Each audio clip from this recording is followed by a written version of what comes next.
वालेकुम class, welcome to online classes. तो बच्चों, लास्ट लेक्चर में हमने कंडक्शन के बारे में पढ़ा था। ठीक है, उसको हम थोड़ा सा रिवाइज कर लेते हैं कि कंडक्शन हम उस प्रोसेस को कहते हैं कि जो सॉलिड में, जो किसी भी सॉलिड ऑब्जेक्ट के हॉट एंड से कोल्ड एंड की तरफ जो फ्लो ऑफ हीट होता है उसको हम क्या बोलते हैं? कंडक्शन बोलते हैं। और कंडक्शन किसके जरिए होती है? Due to the free electrons due to the vibration of electrons. या तो वाइब्रेशन के जरिए होगी, यानी कि क्या हमें पता है कि जो मॉलिक्यूल्स होते हैं वो अपनी मीन पोजीशन के जो सराउंडिंग में है, जो अपनी मीन पोजीशन के इर्द गिर्द क्या करते रहते हैं? वाइब्रेट करते रहते हैं। तो ये वाला मॉलिक्यूल किससे टकराएगा? अपने साथ वाले मॉलिक्यूल के साथ। ठीक है, क्योंकि ये क्या करता है? वाइब्रेट करता रहता है। तो जब ये इसके साथ टकराएगा, ये साथ वाले के साथ टकराएगा, तो अलोंग द लेंथ जितने भी एटम्स होंगे सारे एटम्स आपस में क्या करेंगे? कोलाइड करेंगे। और जितने एटम्स आपस में कोलाइड करते रहेंगे, हर एटम की एनर्जी दूसरे एटम के साथ शिफ्ट होती रहेगी। तो कंडक्शन में बेसिकली यही प्रोसेस जो है ये अक्कर होता है कि किसी भी सॉलिड ऑब्जेक्ट के हॉट एंड से कोल्ड एंड की तरफ जो फ्लो ऑफ हीट होता है ड्यू टू द वाइब्रेशन और due to the free electrons, उसको हम क्या बोलते हैं? कंडक्शन बोलते हैं। कि फ्री इलेक्ट्रॉन्स या वाइब्रेटिंग एटम्स या मॉलिक्यूल की वजह से जो सॉलिड के अंदर गर्म एंड से ठंडे एंड की तरफ जो फ्लो ऑफ हीट होता है उसको हम क्या बोलते हैं? कंडक्शन बोलते हैं। उसके बाद हमने कंपेयर किया था जो गुड कंडक्टर्स को और बैड कंडक्टर्स को। यानी कि जो मेटल्स हैं ये क्या होती है? गुड कंडक्टर्स होती हैं हीट की। जितने भी मेटल्स हैं ये क्या है? गुड कंडक्टर्स ऑफ हीट है। और मेटल्स क्या होती है? ऐसे मटेरियल्स जिनमें फ्री इलेक्ट्रॉन्स पाए जाते हो या जिनमें वाइब्रेशनल एटम्स पाए जाते हैं उनको हम क्या बोलते हैं? मेटल्स बोलते हैं। ये ऐसे मटेरियल जिनके एक एंड से दूसरे एंड तक जो एटम्स है वो फ्लो कर सके उसको हम क्या बोलते हैं? मेटल्स बोलते हैं। और नॉन मेटल्स क्या होते हैं? ऐसे मटेरियल्स जिनमें फ्री इलेक्ट्रॉन्स नहीं एग्जिस्ट करते उनको हम क्या बोलते हैं? नॉन मेटल्स बोलते हैं।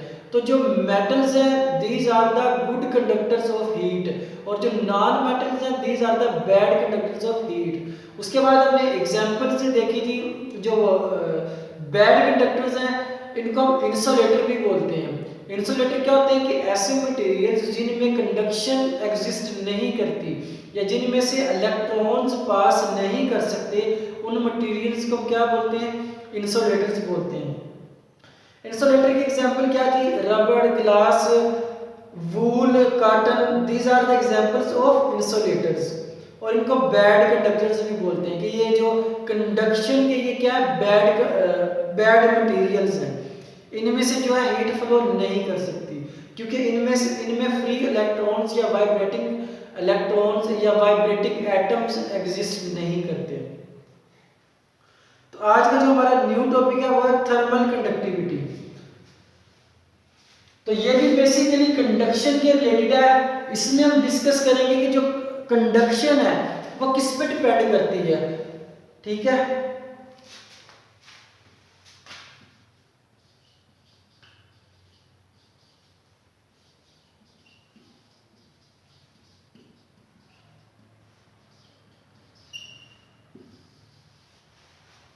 Thermal conductivity. तो इसकी रीडिंग स्टार्ट करते हैं। Conduction of heat occurs at different rates in different materials. तो मैंने कल भी बताया था कि जो कंडक्शन है किस पे डिपेंड करती है?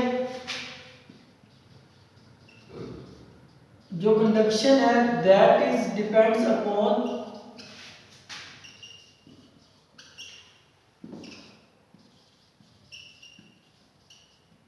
मटेरियल।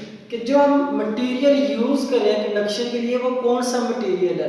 वो मेटल है या नॉन मेटल है? अगर तो वो मेटल होगा तो वो क्या होगा? गुड कंडक्टर ऑफ हीट होगा। और अगर वो क्या है? नॉन मेटल है तो वो क्या होगा? बैड कंडक्टर ऑफ हीट होगा।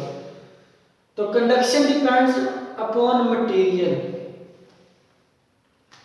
इन मेटल्स, अब ये बताएगा कि जो मेटल में है वो जो फ्लो ऑफ हीट है वो क्या होता है, रैपिड होता है, और जो नॉन मेटल्स है उनमें क्या होता है, स्लो होता है।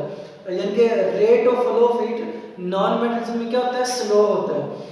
In metals heat flows rapidly as compared to insulator such as wood और रबड़। अब ये वुड और रबड़ ये किसकी एग्जांपल है, इंसुलेटर या नॉन मेटल्स की। ठीक है, इनमें से जो हीट है वो क्या वेरी पुअरली क्या होती है, फ्लो करती है, या तो यानी कि ना होने के बराबर जो इसमें कंडक्शन का प्रोसेस होता है इंसुलेटर के अंदर। Consider a solid block as shown in figure, one of its two opposite faces each of cross sectional area जो capital A is heated to a temperature T1। तो हमारे पास एक ब्लॉक है, उसके एक एंड को हमने क्या करना है, टेम्परेचर के साथ गर्म करना है। जो हीट है वो क्या करेगी, flows along its length to opposite face at temperature T2 in T seconds.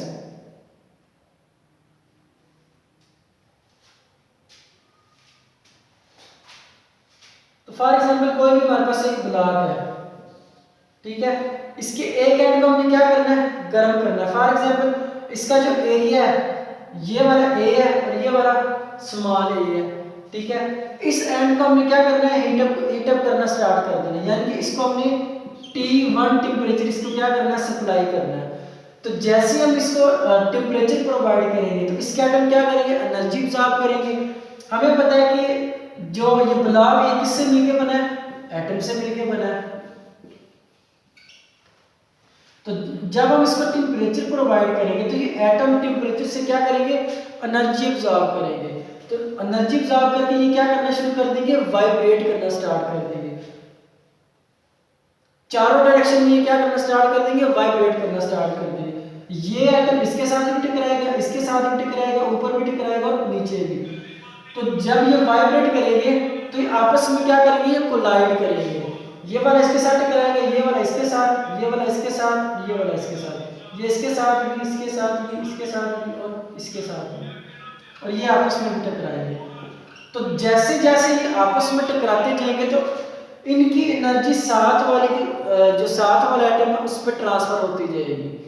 जो एटम जिसके साथ टकराएगा उसकी एनर्जी टकराने वाले एटम में क्या हो जाएगी, ट्रांसफर हो जाएगी। तो जो एरिया ए है, कैपिटल ए है, यहां से एनर्जी यानी कि जो Q है, Q इज फॉर हीट, जो फ्लो ऑफ हीट है वो कैपिटल ए से स्मॉल ए की तरफ क्या होगा, शिफ्ट हो जाएगा, एनर्जी ट्रांसफर होना स्टार्ट हो जाएगी। क्योंकि यहाँ से हम गर्म कर रहे हैं, यहाँ पे ये वाला एंड क्या है, हॉट है, और ये वाला क्या है, कोल्ड है, क्योंकि हम इसको इस एंड से गर्म कर रहे हैं। तो जिस एंड को हम गर्म कर रहे हैं वो वाला डेफिनेटली हॉट होगा, और जो दूसरा एंड है वो क्या होगा, कोल्ड होगा। हमें पता है हीट हॉट एंड से कोल्ड एंड की तरफ क्या करती है, फ्लो करती है। तो जो Q यानी कि जो अमाउंट ऑफ हीट है वो क्या करेगी, ट्रांसफर होगी from capital A to small A. तो इसका टेम्परेचर भी जो कोल्ड एंड है, ये वाला हॉट एंड है और ये वाला कोल्ड एंड है। तो जैसे हीट हॉट एंड से कोल्ड एंड की तरफ फ्लो करना स्टार्ट करेगी तो ये जो कोल्ड एंड है, ठीक है, इसका टेम्परेचर क्या होना शुरू हो जाएगा, इंक्रीज होना स्टार्ट हो जाएगा। तो उस टेम्परेचर को मैं बोल देता हूँ T2।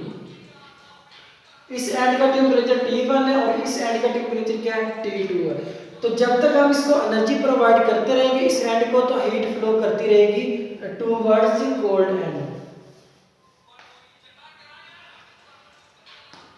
हाँ जी, इसके बाद डेफिनेशन है rate of flow of heat की। What is rate of flow of heat? तो एक सेकंड में या एक यूनिट टाइम में, अब टाइम का यूनिट क्या होता है, सेकंड, यानी कि एक सेकंड में जितनी एनर्जी हॉट एंड से कोल्ड एंड की तरफ ट्रांसफर होगी उसको हम क्या बोलेंगे, rate of flow of heat. यानी कि इतनी देर में इतनी अमाउंट ऑफ एनर्जी क्या हुई है, ट्रांसफर हुई है, इसको हम क्या बोलेंगे, rate of flow of heat. दोबारा फिर मैं रिवाइज कर देता हूँ। कि एक यूनिट टाइम में, यूनिट टाइम का मतलब क्या होता है 1 सेकंड, क्योंकि टाइम का यूनिट क्या होता है सेकंड।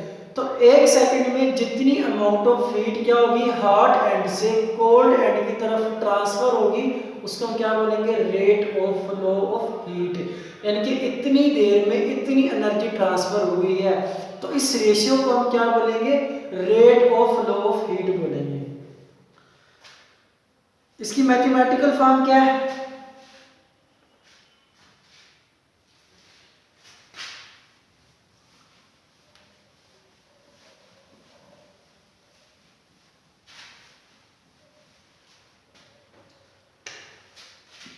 सबसे पहले डेफिनेशन है rate of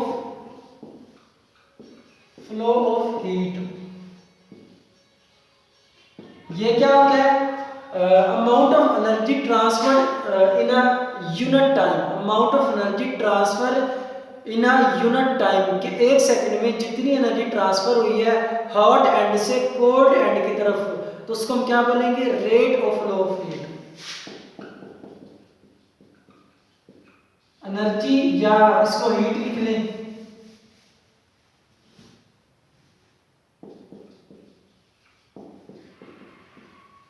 heat transfer in a unit time, तो इसको हम क्या बोलेंगे rate of flow of heat बोलेंगे इसको। अब इसकी मैथमेटिकल फॉर्म क्या है? इसकी मैथमेटिकल फॉर्म है इनके rate of flow of heat is equal to Q divided by T। अब Q यहां पे क्या है हीट है, अमाउंट ऑफ हीट, और T क्या है टाइम है।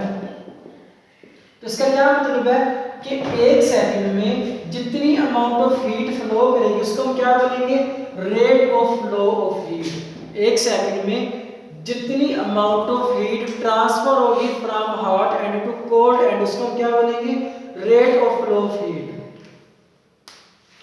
तो it is observed that the rate at which heat flows through a solid object depends upon various factor. तो आगे ये क्या है इसके फैक्टर्स हैं, यानी कि थर्मल कंडक्टिविटी डिफरेंट फैक्टर्स पे क्या करती है डिपेंड करती है। अब वो फैक्टर्स कौन से हैं वो फैक्टर्स हम लिख लेते हैं।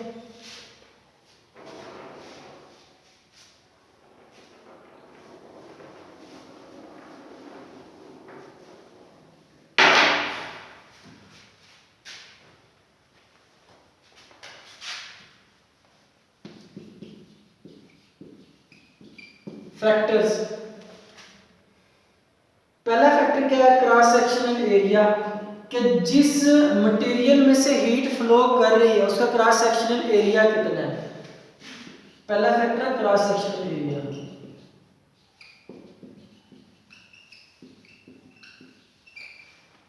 दूसरा फैक्टर क्या है लेंथ, कि जिस मटेरियल में से हीट फ्लो कर रही है उसकी लेंथ कितनी है। उसके बाद टेम्परेचर डिफरेंस पे, कि दोनों एंड पे यानी कि जो मटेरियल है इसके दोनों एंड्स के दरमियान टेम्परेचर डिफरेंस कितना है।